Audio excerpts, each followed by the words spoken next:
حبب إلينا الإيمان وزينه في قلوبنا وكره إلينا الكفر والفسوق والعصيان وجعلنا من الراشدين والصلاة والسلام على من بعث ليتمم مكارم الأخلاق. أما بعد، قال الله تبارك وتعالى في القرآن المجيد والفرقان الحميد: أعوذ بالله من الشيطان الرجيم، بسم الله الرحمن الرحيم. ولقد ذرأنا لجهنم كثيرا من الجن والإنس لهم قلوب لا يفقهون بها ولهم أعين لا يبصرون بها ولهم آذان لا يسمعون بها أولئك كالأنعام بل هم أضل أولئك هم الغافلون. وقال الله تبارك وتعالى: ولا تكونوا كالذين نسوا الله فأنساهم أنفسهم إلى آخر الآية. صدق الله العظيم. قال النبي صلى الله عليه وسلم: الكيس من دان نفسه وعمل لما بعد الموت، أو كما قال عليه الصلاة والسلام. محترم سامعین، گزشتہ غفلت اور غفلت کے نقصانات اور اس سے بچنے کے بارے میں فکر اور اللہ کی یاد کے ذریعے اپنے دلوں کو غفلت سے بچانے کی کوشش، اس سے متعلق گفتگو چل رہی تھی۔ غفلت، جیسا کہ ہم نے سنا، ایک بہت بڑی بیماری ہے، بلکہ علامہ ابن قیم رحمۃ اللہ علیہ نے لکھا ہے: اللہ بعض بندوں کو بعض نعمتوں سے محروم کرتے ہیں۔ محرومی کے فیصلے اللہ کی جانب سے ہوتے ہیں۔ کسی کو صحت کی نعمت سے محروم کرتے ہیں، کسی کو مال کی نعمت سے محروم کرتے ہیں، کسی کو سکون کی نعمت سے محروم کرتے ہیں۔ اللہ کے یہاں سے بعض بندوں کو بعض نعمتوں سے محروم کیا جاتا ہے۔ یہ ایک محرومی، بلکہ اسے سزا کی بھی ایک شکل کہا جاتا ہے۔ تو بہت ساری محرومیاں، بہت ساری سزاؤں کی شکلیں اللہ دنیا میں بعض بندوں کو دیتے ہیں، لیکن علامہ ابن قیم فرماتے ہیں سب سے بڑی محرومی اور اللہ کی جانب سے کسی انسان کے لیے سب سے بڑی سزا دنیا میں یہ ہے کہ اسے اللہ غافل کر دے، اس کے دل کو اللہ غفلت میں مبتلا کر دیں۔ دنیا میں ملنے والی سزاؤں میں سب سے بڑی سزا ہے، دنیا میں ملنے والی محرومیوں میں سب سے بڑی محرومی کہ آدمی اللہ کی یاد سے محروم ہو جائے۔ اس سے بڑھ کر کوئی محرومی نہیں ہو سکتی، اس سے بڑھ کر کوئی سزا نہیں ہو سکتی۔ علامہ ابن قیم فرماتے ہیں سب سے بڑی سزا دنیا میں کہ کوئی بندہ اللہ کو بھول کر غفلت میں زندگی گزارے۔ اور آج اللہ ہمیں معاف فرمائے کہ ہماری زندگیوں کا حال یہی ہے۔ آج ہمیں نہ اپنی ذات کے بارے میں کہ میں کیوں دنیا میں آیا اور اللہ نے کیا نعمتیں مجھے دی ہیں اور اللہ کے کیا احسانات میرے اوپر ہیں، اپنے بارے میں نہ غور کرنے کا، نہ اللہ کی عظمت اور قدرت اور بڑائی کے بارے میں غور کرنے کا فکر ہے۔ پوری دنیا کی تو خبر ہے، اپنی خبر نہیں ہے۔ پوری دنیا کی خبر ہے، سیاست میں کیا ہو رہا ہے، پالیٹکس میں کیا ہو رہا ہے، شیئر مارکیٹ میں کیا ہو رہا ہے، بازار میں کیا ہو رہا ہے، کس کے گھر میں کیا جھگڑے، کیا نزاعات، کیا انتشار، محلے میں، شہر میں، عالم میں کیا ہو رہا ہے، پوری دنیا کی خبر ہے، اپنی خبر نہیں ہے۔ پوری دنیا کے بارے میں معلوم ہے، فلاں ملک میں یہ حالات ہے، فلاں ملک میں یہ حالات ہے، میرے اندر کیا حالات ہیں، آج کا دن میرا کتنا صحیح گزرا، جنت میں جانے والے اعمال آج کے دن کتنے کیے، جہنم میں لے جانے والے اعمال آج کتنے ہوئے، تو کیسے توبہ کروں، کیسے ان کے نقصان سے بچنے کی کوشش کروں، یہ اپنی فکر ہمیں نہیں ہے، دوسروں کی فکر ہے۔ ہر آدمی دوسروں پر نظر ہے، کبھی بیوی کی غلطیاں نظر آتی ہیں، کبھی پڑوسی کی غلطیاں نظر آتی ہیں، کبھی نوکر کی غلطی نظر آتی ہے، کبھی مالک کی غلطی نظر آتی ہے۔ پوری دنیا والوں کی غلطیوں پر نظر ہے، اپنی غلطیوں پر نظر نہیں ہے۔ میں کیسا ہوں اس کی فکر نہیں ہے، میرے اندر کیا چل رہا ہے اس کی فکر نہیں، اپنے سے غافل ہے۔ علامہ ابن قیم فرماتے ہیں یہ سب سے بڑی سزا ہے کہ آدمی اپنے آپ کو بھولا دے۔ قرآن میں اللہ تبارک و تعالیٰ نے اسی کو بیان فرمایا وَلَا تَكُونُوا كَالَّذِينَ نَسُوا اللَّهَ، اللہ فرماتے ہیں ان لوگوں کی طرح مت بنو جنہوں نے اللہ کو بھلا دیا۔ اللہ فرماتے ہیں تم ان لوگوں کی طرح مت بنو جنہوں نے اللہ کو بھلا دیا، اس لیے کہ اللہ کو بھلا دیا تو سزا کیا ہے، اللہ کی طرف سے کیا ہو رہا ہے، فَأَنْسَاهُمْ أَنفُسَهُمْ، اللہ کہتے ہیں جو مجھے بھلا دے میں اسے اپنی ذات کی فکر سے بھلا دیتا ہوں، اسے خود اپنی فکر بھی نہیں رہے گی۔ جو اللہ کو بھلا دیتا ہے اللہ اس آدمی کو اپنی فکر سے بھلا دیتے ہیں، اسے پوری دنیا کی تو فکر ہوگی لیکن اپنی فکر نہیں ہوگی۔ تو فرمایا کہ آج ہمارا حال یہی ہے، پوری دنیا کی خبر ہے لیکن ہمیں اپنی خبر نہیں ہے، دلوں سے اللہ کی یاد نکل چکی ہے، اپنی اصلاح کی فکر ختم ہو چکی ہے، حالانکہ یہ بنیادی ضرورت ہے۔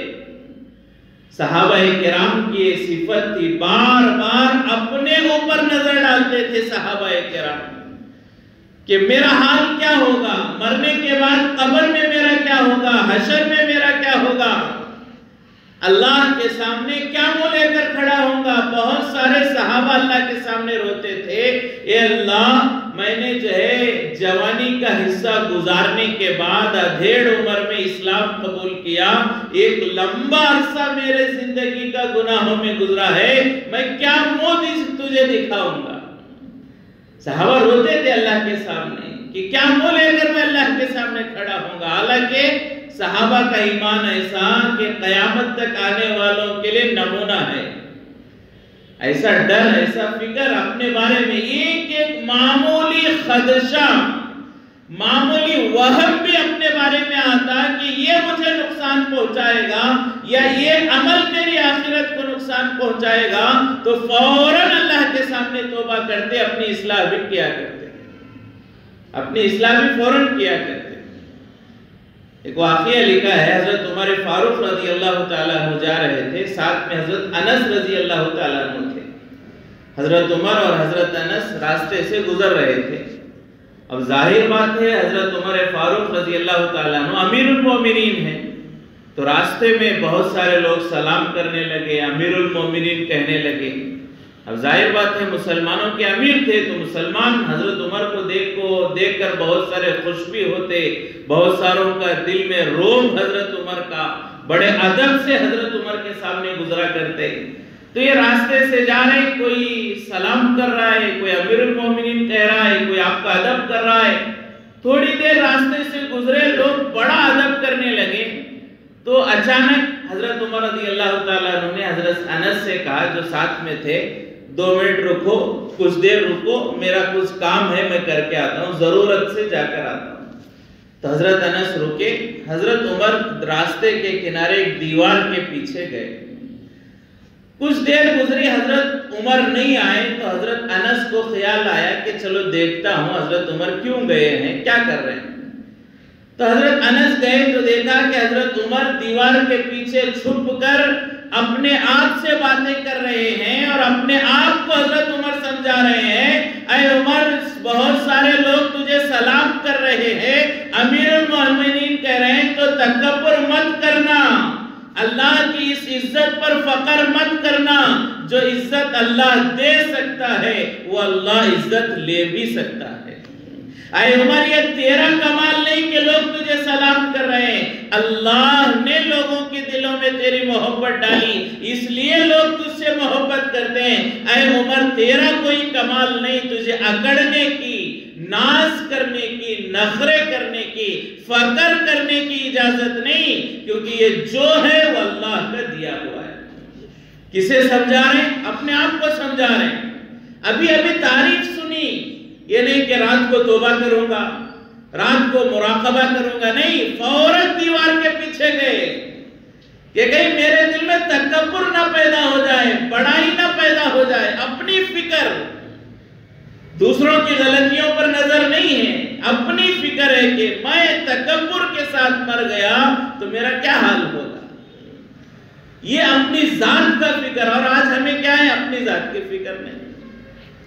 حضرت ابوبکر صدیق رضی اللہ تعالیٰ عنہ کے بارے میں آتا ہے، حضرت ابوبکر صدیق رضی اللہ تعالیٰ عنہ ایک بار گھر میں تھے، ایک صحابی آئے تو صحابی نے دیکھا کہ حضرت ابوبکر صدیق اپنی زبان باہر کر کے اسے کھینچ رہے، پکڑ کر کھینچ رہے ہیں، ایسے کھینچ رہے ہیں زبان کو تکلیف ہو، درد ہو، ایسے کھینچ رہے ہیں۔ تو آنے والوں نے پوچھا امیر المومنین کیا بات ہے، آپ زبان کو ایسے باہر کیوں کھینچ رہے ہیں، زبان کو تکلیف کیوں دے رہے ہیں؟ تو حضرت ابوبکر نے کہا ان ھذا اوردنی الموارد، کہ اس زبان سے میں نے زمانے جاہلیت میں بہت جملے کہے ہیں اور اس کی وجہ سے میری جہنم پر اثر پڑ سکتا ہے، اس لیے میں زبان کو تنبیہ کر رہا ہوں کہ آگے سے احتیاط رہے، کوئی بات غلط نہ کہے۔ اپنے زبان کو پکڑ کر کہہ رہے ہیں کہ اس سے بہت غلطیاں ہوتی ہیں جس سے آخرت بگڑتی ہے۔ حضرت ابوبکر کہہ رہے ہیں میں زبان کو تنبیہ کر رہا ہوں۔ کیا مطلب ہے؟ علماء نے فرمایا کہ روزانہ صحابہ اپنے ہر عضو کا جائزہ لیا کرتے تھے، روزانہ صحابہ کرام اور اللہ والے اپنے ایک ایک عضو، ایک ایک باڈی پارٹ کا جائزہ لیا کرتے تھے کہ آج میرے آنکھوں سے میں نے کیا کیا ہے، کتنے نیک کام کیے آج صبح سے میرے آنکھوں سے، کتنے گناہ کے کام کیے، میری زبان سے میں نے کتنی اچھی باتیں کہی ہیں، کتنی آیتیں قرآن کی پڑھی ہیں، کتنی مرتبہ اللہ کا نام اپنی زبان پر لایا ہے اور کتنی گالیاں دی ہیں، کتنا جھوٹ بولا ہے، کتنا لوگوں کے دل چیرنے والے جملے میرے زبان سے نکلے ہیں۔ یہ ایک جملے کا زبان کا حساب کیا کرتے، ہاتھوں کا حساب لیا کرتے کہ آج میرے ان ہاتھوں سے کیا حلال کمائی کے لیے میری محنت ہوئی ہے، لوگوں کی خدمت کے لیے کتنا ہاتھ میرے استعمال ہوئے، اور ظلم و زیادتی کے لیے کتنی میں نے اپنے ہاتھوں کی طاقت کو استعمال کیا، اور کتنا حرام کمائی میں میں نے اپنے ہاتھوں کی طاقت کو لگایا ہے۔ پیروں کا حساب لیا کرتے کہ میرا ایک ایک قدم آج کہاں اٹھا ہے، اللہ کی عبادت نماز کے لیے مسجد کی طرف میرا قدم اٹھا ہے، عبادت کے لیے حلال روزی کمانے کے لیے میرے قدم اٹھے ہیں، یا شراب نوشی کے لیے، یا جوئے کے اڈے کی طرف، یا جو ہے بے حیائی کے کاموں کی طرف میرے قدم اٹھے ہیں۔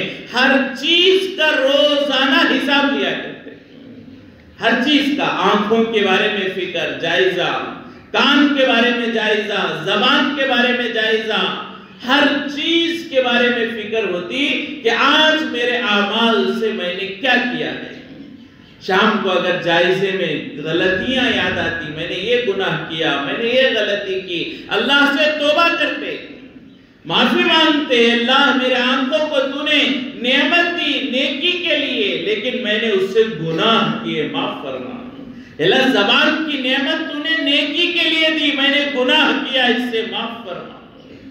ایک ایک چیز کا جائزہ۔ حضرت ابوبکر صدیق رضی اللہ عنہ زبان کو پکڑ کر رہے ہیں، حالانکہ وہ حضور کے صحابی ہیں، افضل الصحابہ ہیں، نبیوں کے بعد سب سے اونچا مقام حضرت ابوبکر صدیق کا، اس کے باوجود اپنے زبان کو تنبیہ کر رہے کہ دیکھ تیری وجہ سے کوئی غلط بات زبان سے نہیں نکلنی چاہیے۔ اور آج ہمارا حال کیا ہے؟ روزانہ ماں باپ کی جو ہے ناقدری ہم گھروں میں کرتے ہیں، کبھی ماں کو گالی دے رہا ہے، کبھی باپ کے ساتھ غصے سے بات کر رہا ہے، کبھی بیوی کو گالی دے رہا ہے، بیوی کو برا بھلا کہہ رہا ہے، کبھی بچوں کو ڈانٹ رہا ہے بغیر عذر کے۔ فرمائیں کہ آج ہماری زبان سے کتنے برائیاں ہو رہی ہیں۔ یاد کریں ہم، اللہ نے یہ زبان دی ہے، آج پورا دن ہو گیا میں نے ہزاروں جملے زبان سے نکالے۔ صبح میں گھر میں نے اپنے بیوی بچوں سے بات کی، ماں باپ سے بات کی، بازار میں آ کر میں نے جو ہے اپنے گراہکوں سے، دوستوں سے، پڑوسیوں سے، نوکری کرتا ہوں تو ملازمت کرنے والے آپس کے کلیگ سے ہزاروں جملے آج صبح سے میں نے اس زبان سے نکالے، ہزاروں کلمے نکالے کہ ایک جملہ اللہ کی تعریف کا بھی نکالا ہے، ہزاروں جملے اس زبان سے نکلے کہ اللہ کا نام بھی نکلا ہے ایک بار اس زبان سے، ہزاروں باتیں میں نے صبح سے سنی ہیں، کیا قرآن کی ایک آیت بھی میں نے آج سنی ہے۔ ایک ایک چیز کا حساب ہونا چاہیے، ایک ایک چیز کا جائزہ، اپنے آپ کی فکر ہونی چاہیے، لیکن اپنی فکر نہیں، ہمیں غفلت میں ہے کہ میں اپنے بارے میں غافل ہوں، بس دوسروں کی فکر ہمیں ہے۔ تو فرمایا ہے ابوبکر صدیق اپنی زبان کو پکڑ کر جو ہے تنبیہ کر رہے ہیں، یہ علامت ہے کہ اپنے فکر ہونی چاہیے۔ تو علامہ ابن قیم رحمۃ اللہ علیہ نے واقعی بہت اہم بات بیان فرمائی ہے کہ دنیا میں جو سزائیں اللہ کی طرف سے انسانوں کو ملتی ہیں، اس میں سب سے بڑی سزا یہ ہے کہ کسی کو غفلت مل جائے، کسی کو غفلت مل جائے، جو اپنے آپ کو بھلا دے، اللہ کو بھلا دے، بہت بڑا غافل ہے، عقل مند نہیں ہے، وہ بیوقوف ہے۔ عقل مند کسے کہتے ہیں؟ فرمایا آج ہمارے ذہن میں عقل مند جو اچھا سیاستدان ہے وہ عقل مند ہے، اچھا تاجر ہے، دوسرے سے اچھا زیادہ جھوٹ بول کر، جھوٹی قسمیں کھا کر، ناپ تول میں کمی کر کے کاروبار کر رہا ہے، دو پیسے ظاہر میں زیادہ کما رہا ہے، ہم اس کو عقل مند سمجھتے ہیں۔ حالانکہ عقل مند کون ہے؟ حضور پاک صلی اللہ علیہ وسلم نے ارشاد فرمایا الکیس من دان نفسہ وعمل لما بعد الموت۔ حضور نے فرمایا عقل مند وہ ہے جو اپنے آپ کو پہچانے اور موت کے بعد کی تیاری کرے، اپنے آپ کو پہچانے، کل میں کیا تھا، کل میرا حال کیا تھا، باپ کے پیٹ سے ماں کے پیٹ میں آیا کیا حال تھا میرا، ایک گندی ناپاک منی کا قطرہ کپڑوں پر لگ جائے، جب تک اسے دھلا نہ جائے انسان گھن محسوس کرے گا، اسے دیکھنا گوارا نہیں کرتا، ایسے گندے قطرے سے اللہ نے مجھے پیدا کیا، اور آگے کیا ہے، قبر میں جاؤں گا، مٹی میں رہوں گا، کیڑے مکڑوں کی غذا بنوں گا، درمیان کے کچھ زندگی اللہ نے کچھ اختیارات دی، یہ ہماری حقیقت ہے۔ حضور پاک صلی اللہ علیہ وسلم نے فرمایا عقل مند وہ ہے جو اپنے آپ کو پہچانے، کل کیا تھا، آج کیا ہوں، آئندہ میرا حال کیا ہوگا، اور آخرت کی تیاری کرے، وہ عقل مند ہے۔ اس کے لیے فرمایا کہ غفلت ایک بہت بڑی بیماری ہے، اسے بچنا، اسے اللہ کی یاد میں لگانا۔ اللہ کی یاد کیسے آئے گی؟ غفلت سے انسان کیسے بچے گا؟ دل میں اللہ کی یاد لانا کیسے ممکن ہوگا؟ علماء نے اس کے لیے فرمایا کچھ باتیں ہیں جس پر عمل ہونا چاہیے۔ تو علماء نے ایک بات یہ بیان فرمائی ہے کہ اپنے دل کو غفلت سے بچانے کے لیے جو ہے بیماروں کی عیادت کرنی چاہیے، ہاسپٹلوں کو جانا چاہیے، جا کر دیکھیں کیسے کیسے پہلوان آج بستروں پر کن مصیبتوں میں، کن بیماریوں میں پڑے ہوئے ہیں۔ ہاسپٹلوں میں جا کر دیکھیں اللہ کی کیا نعمت ہمیں ملی ہے، احساس ہوگا۔ ہاسپٹل جائیں گے تو صحت کی قدر معلوم ہوگی کہ اللہ نے مجھے کتنی بڑی نعمت دی ہے اور آج تک میں نے اسے نعمت ہی نہیں سمجھا، آج تک میں نے اسے نعمت نہیں سمجھا۔ لیکن باہر جاؤ، ہاسپٹلوں میں دیکھو، فرمایا کہ کیسی پریشانیاں، کیسی مصیبتیں، کوئی کھانے کے لیے پریشان ہے، 2 لقمے کھانا کھا نہیں سکتا، کوئی کھانا کھاتا ہے استنجا بیت الخلا نہیں ہوتا، کسی کو آنکھوں کی بیماری، کسی کو دل کی بیماری، کسی کو گردے کی بیماری، کسی کے رشتہ داروں کو ڈاکٹروں نے کہہ دیا اب یہ مہلک جان لیوا بیماری ہے، تمہارے والد یا تمہارے والدہ اس بیماری سے ابھر نہیں سکتے، افاقہ نہیں ہو سکتا۔ ان رشتہ داروں کا کیا حال ہے، ان کے دل کا کیا حال ہے، ہاسپٹل میں جا کر دیکھیں گے تو معلوم ہوگا۔ وہاں جائیں گے، اللہ کی نعمتوں کی قدر پیدا ہوگی، اللہ کی نعمتوں کی جو ہے ہمارے دل میں ایک شکر گزاری کا جذبہ پیدا ہوگا۔ تو علماء نے ایک بات تو یہ بیان فرمائی کہ بیماروں سے ملاقات کریں، بیماروں کی عیادت کریں، ڈاکٹروں کے پاس، ہاسپٹلوں میں، دواخانوں میں جا کر بیماروں کی عیادت کریں اور وہاں کا منظر دیکھیں تو اللہ کی نعمت یاد آئے گی۔ مرنے کے بعد حشر اور حشر کی تیاری کا ایک جذبہ پیدا ہوگا۔ اسی طرح ایک بات علماء نے یہ بیان فرمائی کہ قرآن پاک کی وہ صورتیں اور وہ آیتیں جس میں قیامت کا منظر، جس میں جہنم کے حالات اور جس میں قبر کے ہولناکیوں کو بیان کیا گیا ہے، ان صورتوں کو، ان آیتوں کو سمجھ کر ترجمے کے ساتھ پڑھنا بھی دلوں کی غفلت کو دور کرتا ہے۔ قرآن کو سمجھ کر پڑھنا، خاص طور سے وہ صورتیں جن میں حشر کے حالات بیان کیے گئے۔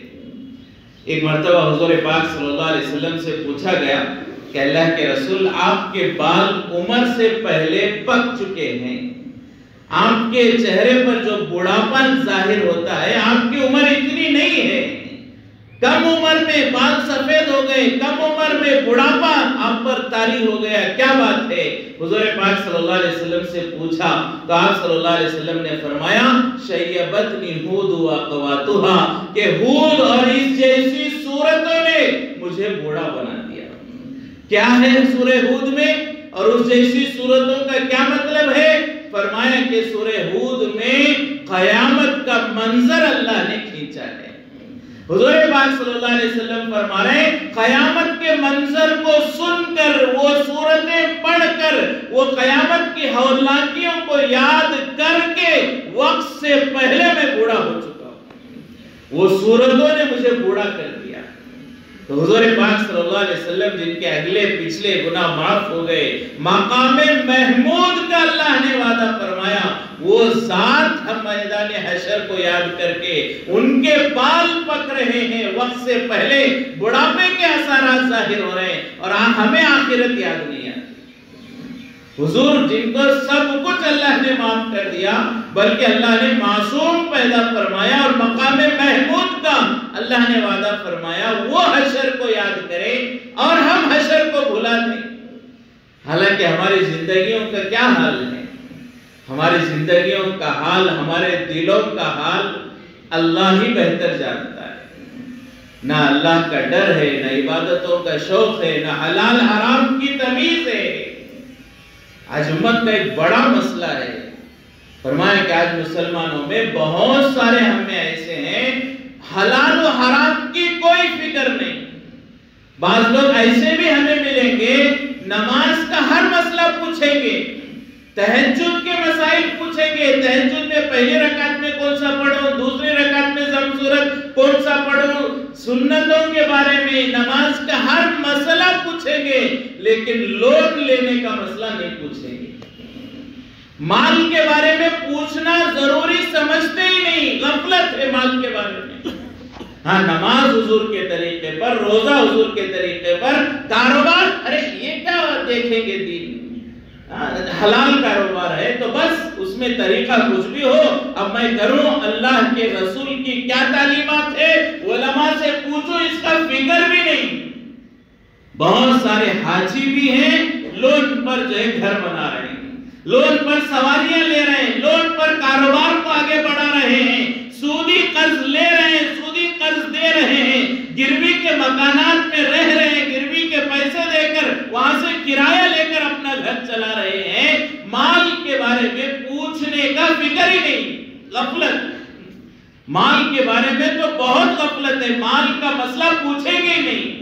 نماز پوچھیں گے، روزہ سحری کیسے کرنا، افطاری کیسے کرنا، عطر لگانا کہ نہیں لگانا، مسواک کرنا کہ نہیں کرنا، روزے کا سب پوچھیں گے۔ مال کا، میں کاروبار کر رہا ہوں کپڑوں کا، جوتوں کا، فلاں چیز کا، میں کاروبار کر رہا ہوں، اس میں کیا جائز ہے کیا ناجائز ہے، کب میرا کاروبار حلال ہوتا ہے کب حرام ہو جاتا ہے، یہ پوچھا کبھی ہم نے علماء سے؟ میں گروی پر گھر لینا چاہتا ہوں، گروی پر گھر دینا چاہتا ہوں، کیا یہ شریعت میں اس کی اجازت ہے؟ کبھی پوچھا ہم نے؟ 2 4 8 10 لاکھ میں میرا گھر بن سکتا ہے، لیکن میری خواہشات، میری بیوی کی خواہشات، میرے ہر بچے کے لیے الگ بیڈ روم ہونا چاہیے اور ایسے ماربل اور ایسے گرینیٹ ہونا چاہیے۔ 10 لاکھ میرے پاس پیسہ ہے جس میں سیدھا سادہ گھر بن سکتا ہے، لیکن 50 لاکھ میں مجھے گھر بنانا ہے، 40 لاکھ روپے میں لون لے رہا ہوں، کیا یہ لون لینا جائز ہے؟ کبھی ہم نے علماء سے پوچھا؟ کبھی مسائل معلوم کیے مال کے بارے میں مت پوچھو، غفلت، بہت غفلت ہے مال کے بارے میں۔ فرمائیں کہ ہر عمل کی فکر ہو کہ مال کا کیا مسائل ہیں، نماز کے کیا مسائل ہیں، روزے کے کیا مسائل ہیں، آدمی چوکر نہ رہے، ہر وقت میرے اعمال کی فکر ہو، تقوی ہمارے اندر ہو۔ تقوی کسے کہتے ہیں؟ بہت سارے اللہ والوں نے تقوی کی الگ الگ مثالیں دی ہیں، تقوی اسے کہتے ہیں، اسے کہتے ہیں، اسے کہتے ہیں، لیکن ایک بزرگ نے بہت اچھے انداز میں، سادے انداز میں تقوی کو سمجھایا ہے۔ ایک بزرگ سے پوچھا گیا تقوی کسے کہتے ہیں؟ تو اس بزرگ نے فرمایا تقوی کہتے ہیں ہمارے دل میں جو چیزیں ہیں، ہمارے دل میں جو چیزیں ہیں، اگر اسے ایک تش میں رکھ کر، اگر اسے ایک برتن میں رکھ کر، ہمارے دل میں جو چیزیں ہیں اگر اسے برتن میں رکھ کر 4 لوگوں کے درمیان تم آرام سے گھوم سکتے ہو، کوئی اس میں ایسی چیز نہیں جس سے لوگوں کے سامنے تمہیں یا اللہ کے سامنے تمہیں شرمندہ ہونا پڑے، تو وہ تقوی ہے۔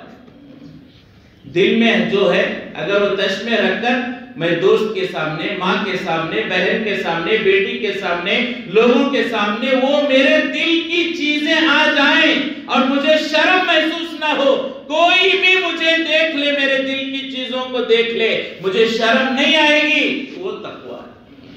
اور آج ہمارا حال کیا ہے؟ دلوں کا تو چھوڑو، ہمارے موبائل کا کیا حال ہے؟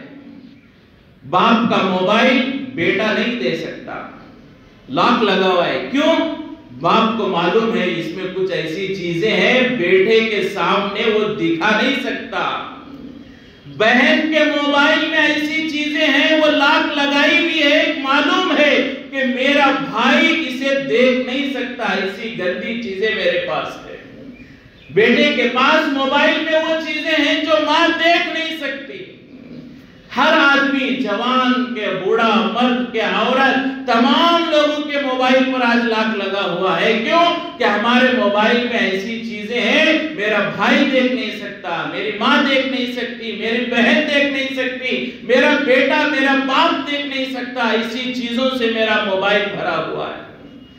جب ہم اپنا موبائل دوسروں کو نہیں دکھا سکتے، ہمارے دل کا کیا حال ہوگا؟ موبائل تو چلو معلوم پڑ سکتا ہے کسی کو، کوئی دیکھ بھی سکتا ہے جا کر، تو کچھ چیزیں ہم سنبھال کر بھی رکھتے ہوں گے، لیکن دل کون دیکھے گا؟ جب ہم موبائل کسی کو نہیں دکھا سکتے تو دل کتنا گندا ہوگا؟ موبائل اتنے گندے ہیں تو دل کا کیا حال ہوگا؟ اور کبھی ہم نے سوچا اس دل کے ساتھ میدان حشر میں اللہ کے سامنے کھڑا ہو جاؤں، اس دل کے ساتھ میں میدان حشر میں کھڑا ہو جاؤں تو اللہ کے سامنے کیا منہ دکھاؤں گا؟ اللہ کے سامنے کیا منہ دکھاؤں گا؟ اس دل میں اتنی گندگیاں بھری ہیں۔ ایک اللہ والے فرمانے لگے کہ کل قیامت میں اللہ کسی آدمی کو بلائے تنہائی میں، اللہ کسی آدمی کو اکیلے میں تنہائی میں بلائے، بلا کر یہ کہے کہ تو نے اتنے گناہ، یہ گناہ سب کیے ہیں، ان سب کو میں لوگوں کے سامنے بتاؤں یا پھر بتائے بغیر تجھے جہنم میں ڈال دوں؟ دو آپشن دے اللہ. کیا پوچھے؟ تو نے جو کچھ کیا ہے دن میں، رات میں، اکیلے میں، تنہائی میں، جو کچھ تو نے کیا ہے اسے لوگوں کے سامنے بتا کر تیرا حساب کروں یا بغیر حساب کے جہنم میں ڈال دو؟ تو ہر انسان یہی کہے گا اے اللہ میں نے اتنا کیا ہے، اب وہ لوگوں کے سامنے آئے، وہ ذلت میں برداشت نہیں کر سکتا، مجھے جہنم میں ڈال دے، جہنم میں ڈال دے. اللہ میری تنہائی میری ماں کے سامنے آ جائے، میری تنہائی میرے باپ کے سامنے آ جائے، میری تنہائی میرے استاذ کے سامنے آ جائے، میری بیوی بچوں کے سامنے آ جائے، اے اللہ کیا سوچیں گے؟ یہ میرا بیٹا ایسا گندا تھا، ایسا ناپاک تھا، ایسا گناہ تھے اس کے دل میں. بیٹی یہ کہے کہ میرا باپ جسے میں اپنی پوری زندگی رول ماڈل مانتی تھی، میرا باپ جسے میں آئیڈیل مانتی تھی، وہ میرا باپ اپنے دل میں اتنا ہوس چھپا کے رکھا تھا. کیا سوچے گی میری بیٹی؟ دیکھے گی. میرے استاذ دیکھیں گے کیا سوچیں گے؟ میرے شیخ دیکھے گا کیا سوچے گا؟ اے اللہ میرے حال دوسروں کے سامنے مت بتا، مجھے جہنم میں ڈال دے. وہ تو ایک علماء نے مثال دی ہے، لیکن یہ سب ہم اپنے بارے میں سوچیں، اپنے بارے میں میں سوچوں اپنے گریبان میں جا کر. کل اگر اللہ یہ مجھ سے کہے تو میرا کیا جواب ہوگا؟ اے اللہ میں نے اتنے گناہ نہیں کیے کہ میں شرم محسوس کروں، میں نے ایسا بھی کچھ برا نہیں کیا کہ ماں دیکھ کر شرمائے، باپ دیکھ کر شرمائے، میرا حساب لوگوں کے سامنے کر لے، یہ کہنے کی استعداد ہے ہم میں؟ کیا ایسی تنہائیاں ہیں ہماری؟ کیا ایسا دل ہے ہمارا کہ ہم کہیں اللہ لوگوں کے سامنے میرا حساب لے لے، مجھے کوئی فکر نہیں ہے، میں نے ایسا کچھ نہیں کیا؟ کوئی کہہ سکتا ہے میں سے؟ تو کیا کہیں گے؟ دنیا میں ہم اپنا موبائل لوگوں کو نہیں دکھا سکتے، قیامت میں اپنا دل کیا دکھائیں گے اللہ کو؟ لوگوں کے سامنے آئے گا تو کیا حال ہوگا؟ فرمایا علامہ اقبال کے بارے میں بہت سارے لوگ بہت ساری باتیں کرتے ہیں، لیکن غالباً مفتی شفیع صاحب رحمۃ اللہ علیہ، حضرت پیر ذوالفقار صاحب دامت برکاتہم فرماتے ہیں علامہ اقبال کا یہ ایک شعر ہے جس کی وجہ سے مجھے وہ حضرت فرماتے ہیں علامہ اقبال کا یہ ایک شعر ہے، اس شعر کی وجہ سے مجھے لگتا ہے کہ کوئی اور عمل ہو نہ ہو، اس دل کی کیفیت کی وجہ سے علامہ اقبال کو اللہ معاف کر دے. کیا شعر ہے؟ اس کا خلاصہ یہ ہے کہ اللہ تبارک و تعالیٰ سے علامہ اقبال کہتے ہیں اے اللہ تو میرا حساب مت لے. اللہ پہلے تو کیا کہہ رہے؟ اللہ تو میرا حساب مت لے، اور اگر حساب لینا ہی ہے، علامہ اقبال کہتے ہیں اللہ اگر حساب لینا ہی ہے تو ایسا کچھ انتظام فرما میرے گناہ میرے آقا حضور کے سامنے نہ آنے پائے. کیا کہتے ہیں علامہ اقبال؟ حساب مت لے، اگر لینا ہی ہے تو حضور کے سامنے حساب مت لینا، حضور میرے گناہ کو نہ دیکھے، میرے آقا میرے گناہ کو نہ دیکھے. اس سے بڑی ذلت مجھے کچھ نہیں ہے کہ میرے نبی یہ کہیں یہ میرا امتی ایسا گنہگار تھا. اللہ حساب لینا ہی ہے تو حضور سے چھپا کر میرا حساب لینا. فرمایا یہ جو دل میں کیفیت تھی، علماء فرماتے یہی اس کی نجات کے لیے کافی ہے. اگر ہمارے گناہ حضور دیکھ لیں، اللہ کے نبی کے سامنے ہمارے گناہوں کا حال آ جائے، کیا حال ہوگا ہمارا؟ کہ جس نبی نے پوری زندگی ہمارے لیے قربانیاں دی ہیں، اور آج ہمارا حال یہ ہے کہ ہم اتنے گناہوں سے اپنے آپ کو بھرے ہوئے، دل ہمارا گناہوں سے لبریز ہو چکا ہے. اللہ کا ڈر نہیں، اللہ کی محبت نہیں، اللہ کی یاد نہیں. تو علماء کرام نے بیان فرمایا کہ جو ہے دل کی غفلت کو دور کرنے کا ایک آسان راستہ حشر کو یاد کریں، موت کے بعد کو یاد کریں، اور جو ہے قرآن کی وہ آیتیں جس میں حشر کے بیانات ہیں، جہنم کی ہولناکیاں ہیں، جہنم کے عذابات ہیں، وہ یاد کریں. اس سے دل کا غفلت دور ہوگا. قرآن جو ہے ایک بزرگ کے بارے میں آتا ہے کہ فرمایا کہ نماز پڑھتے رہے، نماز پڑھتے پڑھتے ایک آیت سورہ یاسین کی پڑھی، وَامْتَازُوا الْيَوْمَ أَيُّهَا الْمُجْرِمُونَ، وَامْتَازُوا الْيَوْمَ أَيُّهَا الْمُجْرِمُونَ، یہ پڑھتے پڑھتے رونے لگے، چیخنے لگے، یہاں تک کہ ہچکیاں نکلی اور ان کا انتقال ہو گیا۔ کیا ہے مطلب اس آیت کا؟ وَامْتَازُوا الْيَوْمَ أَيُّهَا الْمُجْرِمُونَ، قیامت کے دن اللہ تبارک و تعالی گنہگاروں سے کہیں گے کہ اے گنہگاروں، میری نافرمانی کرنے والوں، دنیا میں تو تم میرے نیک بندوں کے ساتھ بھی رہتے تھے، دنیا میں تو تمہیں میں نے الگ نہیں کیا، کوئی سزا نہیں دی، اے گنہگار بندوں آج الگ ہو جاؤ، تمہیں میرے نیک بندوں کے ساتھ رہنے کی اجازت نہیں ہے۔ گنہگاروں کو الگ کیا جائے گا، کھڑا کیا جائے گا، انہیں جہنم میں ڈالا جائے گا۔ تو وہ آیت ہے جس میں اللہ فرما رہے ہیں کہ گنہگاروں کو اللہ حشر میں کہیں گے الگ ہو جاؤ نیک بندوں سے، تو وہ آیت پڑھتے رہے اور وہ بزرگ روتے رہے۔ معلوم نہیں جب یہ اعلان ہوگا میں نیک لوگوں کے مجمع میں ہوگا یا گنہگاروں کی مجمع میں ہوگا، اور سنتے روتے کلیجہ پھٹا اور وہی ان کا انتقال ہو گیا۔ تو فرمایا کہ آج یہ حال ہے ہمارا، تو اس کے لئے فرمایا کہ علماء نے فرمایا غفلت کو دور کرنے کا ایک راستہ حشر کو یاد کریں، فرمایا قبرستان کی زیارت کریں۔ علماء فرماتے ہیں غفلت دور کرنے کے لیے قبرستان کی زیارت کریں، فَزُورُوهَا فَإِنَّهَا تُذَكِّرُ الْآخِرَةَ، فرمایا قبروں کی زیارت کرو، قبرستان جایا کرو، اس لیے کہ قبرستان آخرت کی یاد دلاتا ہے۔ علماء نے فرمایا اللہ والوں کے یہاں ہے موت کا مراقبہ۔ اللہ والے اگر کسی انسان میں غفلت زیادہ ہو تو اس کے لیے ایک تجویز عمل تجویز کرتے ہیں، وہ کیا ہے؟ موت کا مراقبہ۔ موت کا مراقبہ کیا ہے؟ موت کا مراقبہ کسے کہتے ہیں؟ تو فرمایا موت کا مراقبہ کا مطلب یہ ہے اکیلے میں تنہائی میں بیٹھ کر موت کو یاد کرنا۔ کیسے یاد کرنا؟ اللہ والوں نے الگ الگ انداز اپنے اپنے اعتبار سے بیان فرمایا کہ میں تنہائی میں بیٹھوں، میں یاد کروں، میں یہ تصور کروں، میں یہ گمان کروں، میں یہ سوچوں میں مر چکا ہوں، میں مر چکا ہوں۔ اب گھر میں بھگدڑ مچی ہوئی ہے، ادھر میری بیوی رو رہی ہے، ادھر میری بیٹی رو رہی ہے، ادھر میرا بیٹا رشتہ داروں کو فون کر رہا ہے، ادھر میرا بھائی قبرستان میں قبر کھودنے کے لیے جگہ دکھا رہا ہے، ادھر میرے کپڑے بدلے جا رہے ہیں، اور ادھر میرے لیے پانی اور غسل کے لیے دوسری تیاریاں کی جا رہی ہیں۔ یہ سب اکیلے میں تنہائی میں بیٹھ کر یاد کرے موت کا مراقبہ۔ اب جیسا ہم دوسروں کا دیکھتے ہیں کہ ہمارے گھروں میں ہمارے رشتہ داروں میں کسی کا انتقال ہوتا ہے، کیا ہوتا ہے؟ وہ یاد کرے میں مرا ہوں۔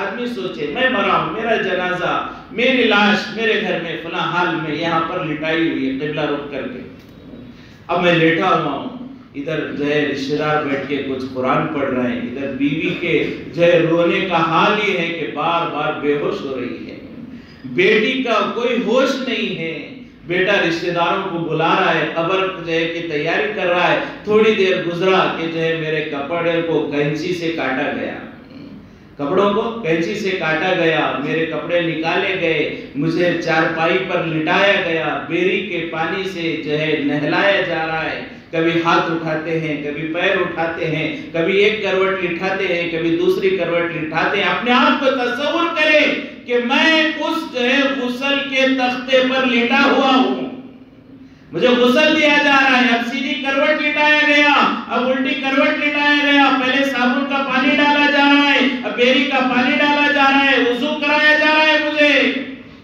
میری آنکھوں کو سرما لگایا جا رہا ہے، وضو کے اعضاء کو سرما لگایا جا رہا ہے، کفن پہنایا گیا، پہلے لفافہ رکھا گیا، کرتا پہنایا گیا، پھر جو ازار پہنائی گئی، کفن مجھے پہنایا جا رہا ہے، پھر لپیٹا جا رہا ہے، میرا جنازہ میرے گھر کے باہر رکھا گیا، مرد آ کر دیکھ رہے ہیں میرے چہرے کو، پھر جنازہ کچھ رشتہ دار اٹھائے مسجد لے کر آئے، مسجد کے باہر میرا جنازہ ہے، لوگ نماز پڑھ رہے ہیں اندر جماعت کے ساتھ اور انتظار میں ہیں، ایک ایک کر کے آ کے میرے جنازے کے پاس کھڑے ہو رہے ہیں۔ یہاں سے جنازہ اٹھا قبرستان لے گئے، کوئی میرا رشتہ دار ہے وہ قبر میں اترا ہے اور مجھے لے کر جو اپنی قبر میں اتار رہا ہے اور ابھی مجھے کروٹ لٹایا جا رہا ہے، میرے اوپر تختے رکھے جا رہے ہیں اور مٹی ڈالی جا رہی ہے، منوں کی مٹی، یہ موت کا مراقبہ ہے۔ فرمایا جو موت کا مراقبہ کرے گا اس کا دل غافل نہیں ہو سکتا، اس کا دل غافل نہیں ہو سکتا۔ تو اس کے لیے فرمایا غفلت ایک بہت بڑی بیماری ہے، اس سے بچنے کے لیے کچھ چیزیں جو اللہ والوں نے بیان فرمائی، ایک تو اللہ کی یاد میں ہم اپنے آپ کو لگائیں، اور جو ہے فرمایا بیماروں کی عیادت کریں، موت کو یاد کریں، حشر کو یاد کریں، قرآن کی آیتوں کو سمجھ کر پڑھا کریں اور اپنے دل میں اللہ کی محبت بٹھانے کی فکر کریں۔ یہ اگر چیزیں ہوں گی تو ہمارے دل کا غفلت کا حال دور ہوگا اور اللہ کی یاد دل میں آئے گی تو اللہ ہمارے جو ہے اس عمل کے ذریعے سے ہماری نیکیوں کی ہمیں توفیق دیں گے، گناہوں سے بچنے کی توفیق ہوگی۔ خاص طور سے فرمایا ہر کام میں ہم جو ہے خیال رکھیں، غفلت کسی میں نہ ہو، خاص طور سے مال کے مسائل میں غفلت نہ ہو۔ اس لیے کہ اللہ والے فرماتے ہیں ہماری نیکیاں بہت تھوڑی ہمارے نامہ اعمال میں جمع ہو رہی ہیں، مال کے بگاڑ کی وجہ سے واپس چلی جا رہی ہیں۔ مثال دے کر علماء فرماتے ہیں ایک نل ہے آدھا انچ کا، ایک نل ہے آدھا انچ پانی آ رہا ہے، اس میں نیچے ایک گھڑا رکھا ہوا ہے اور وہ گھڑے کا تانبا کا تلا، گھڑے کا تلا 4 انچ کا ہے، اس گھڑے کا تلا، بکیٹ کا تلا نیچے 4 انچ کا وہ ٹوٹا ہوا ہے، اوپر آدھا انچ پانی آ رہا ہے گھڑے میں نل سے، نیچے 4 انچ تلا ٹوٹا ہوا ہے، قیامت تک نل چالو رہے، گڑا رکھے رہے، نہیں بھرے گا، پانی نہیں جمع ہوگا، کیونکہ آگ تھوڑا رہا ہے، جانے والا راستہ باہر بہت ہے۔ ہمارا عمل ایسے ہی ہے، ہمارے نیکیوں کا نامہ اعمال ایسا ہے، تھوڑی نیکیاں آ رہی ہیں، معاملات کے بگاڑ کی وجہ سے دوسروں کو چلی جا رہی ہے، کسی پر ظلم کیا، کسی کو گالی دی، کسی کو دھوکہ دیا، اب معاملات کی بگاڑ کی وجہ سے پورا ہمارا نامہ اعمال خالی کا خالی، موت تک نماز پڑھ رہے لیکن ہمارے نامہ اعمال میں نیکیاں ہی نہیں ہیں۔ تو اس کے لیے خاص طور سے مال سے متعلق مسائل ضرور علماء سے پوچھنے کی کوشش کریں۔ اللہ تبارک و تعالی ہم سب کو، پوری امت کو غفلت سے حفاظت فرمائے، اللہ ہمارے دلوں کو گندگیوں سے پاک فرمائے اور ہمارے دل ایسے ہوں کہ دل کا حال اگر اللہ اور اللہ کے رسول اور دنیا کے ہمارے رشتہ دار بھی دیکھیں تو بھی ہمیں کوئی شرمندگی اور افسوس نہ ہو، ایسا پاکیزہ دل بنانے کے اللہ ہمیں توفیق نصیب فرمائے۔ اللہ دل سے دنیا کی، دنیا کے چیزوں کی، مال و دولت کی، گناہوں کی محبت ختم فرمائے، اللہ اور اللہ کے رسول اور اللہ کے دین کی محبت اللہ ہمارے دلوں میں پیدا فرمائے، اللہ ہمارے دلوں کو صاف کرنے کا فکر اور سچی توبہ کرنے کی توفیق اللہ ہم سب کو نصیب فرمائے۔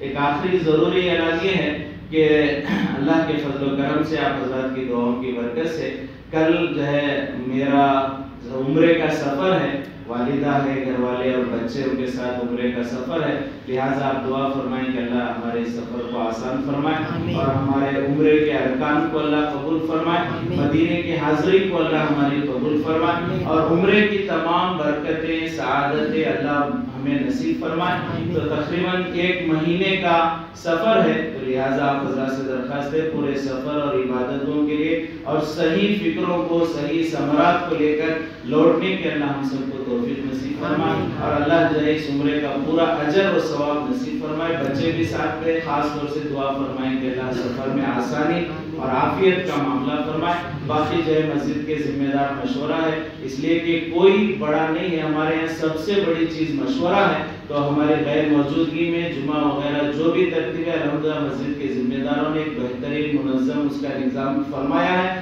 لہٰذا آپ حضرات سے درخواست ہے کہ مسجد کے ذمہ داروں نے جو مشورہ کیا اس میں ان کا پورا تعاون فرمائے، اللہ ہم سب کو قبول فرمائے۔ وآخر دعوانا الحمدللہ رب العالمین۔